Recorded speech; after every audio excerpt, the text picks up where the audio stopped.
La comunión espiritual, llamada también la comunión de deseo, es ciertamente, por todos los medios de santificación, una de las más poderosas, más fáciles y también la más ignorada.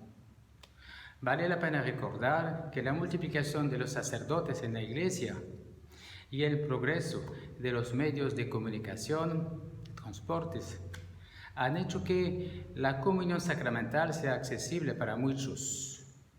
Lamentablemente, aún no para todos. Mis primeras misiones en el noroeste de Brasil, donde un sacerdote puede atender 50, 60, 100 comunidades a veces, me han recordado esto. Hoy la tendencia es pensar que la comunión sacramental es superior a la comunión espiritual. Es verdad. ¿Será que es verdad en todos los casos? ¿Qué se entiende por comunión espiritual? ¿Cómo comulgar espiritualmente? Tantas preguntas que merecen un poco de reflexión y meditación. Por un lado, un católico puede comulgar sacramentalmente, es decir, recibir a Jesús en el sacramento del altar, sin darle la bienvenida en su corazón, es decir, sin conformar su vida al Evangelio. Acoge a Jesús en su casa, pero vive como si fuera ausente. Este malo católico no comulga espiritualmente. Por otro lado, un católico que no está en condición de comulgar o una persona no católica, animada por una caridad auténticamente evangélica, realmente puede comulgarse espiritualmente por su fe y su amor. El católico de buena fe debe luchar por practicar la comunión sacramental y espiritual. ¿En qué consiste la comunión espiritual? La comunión espiritual consiste en unirse con Jesús, no al recibirlo sacramentalmente, sino por un deseo proveniente de una fe animada por la caridad.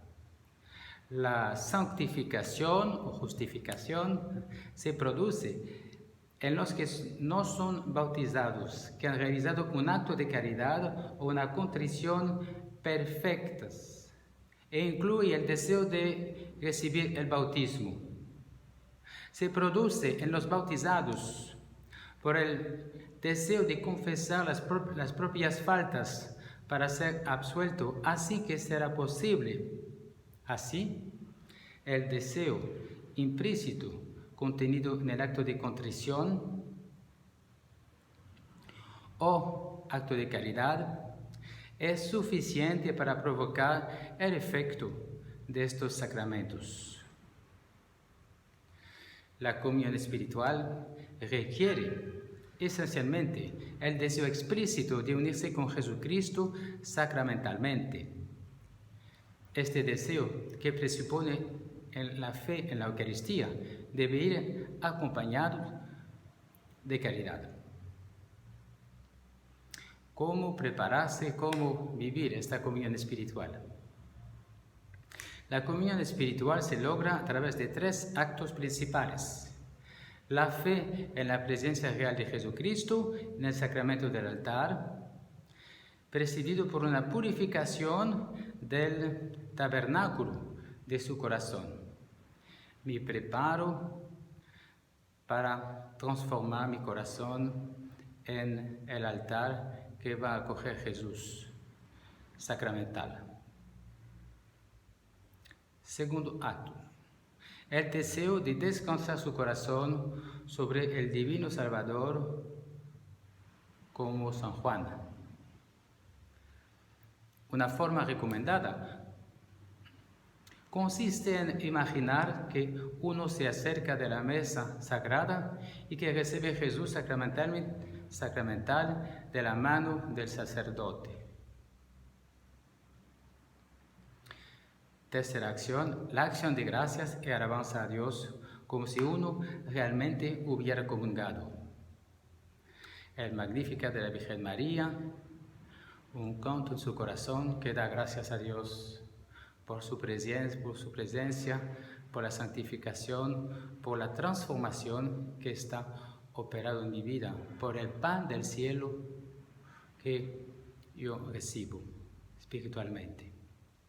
Para ser efectivas, estas tres actitudes espirituales deben ir acompañadas en los fieles de la humildad con respecto a la propia indignidad frente a la infinita bondad de Dios. Señor, no soy digno de recibirte en mi casa.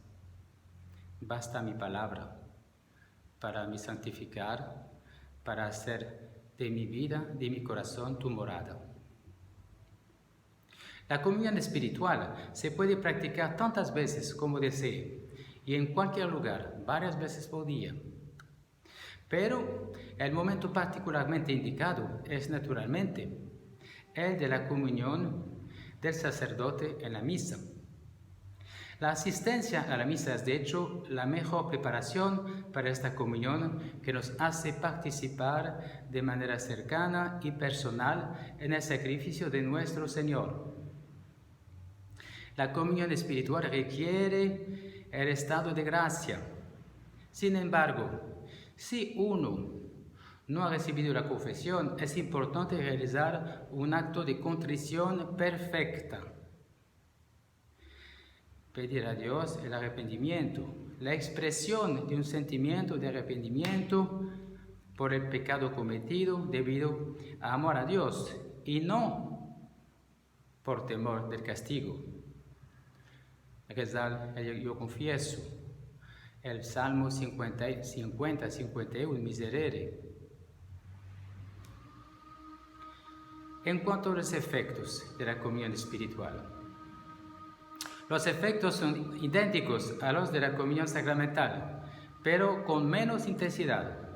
Obtenemos en particular el aumento de la gracia santificante, la intensificación de la caridad, el fortalecimiento de la unidad que nos une al cuerpo místico de Cristo, a mis hermanos, mis hermanas, toda la Iglesia.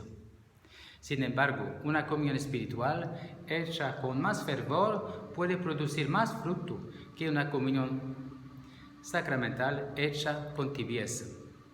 Eso es importante.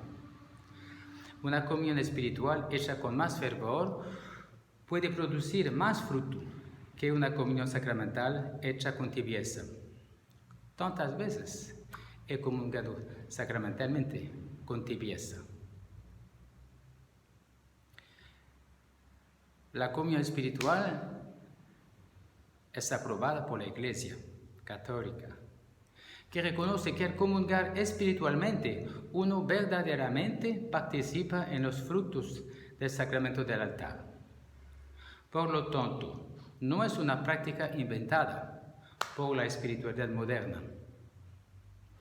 Los escritos de San Agustín ya contenían signos que posteriormente fueron estudiados y profundizados por teólogos posteriores que desarrollaron la misma doctrina, que encontrará su consagración en el Concilio de Trento, en 1545, que ofrece una definición maravillosa.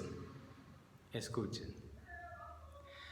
La comunión espiritual consiste en un ardiente deseo de alimentarse del pan celestial, con una fe viva que actúa a través de la caridad y que nos hace partícipes de los frutos y las gracias del sacramento.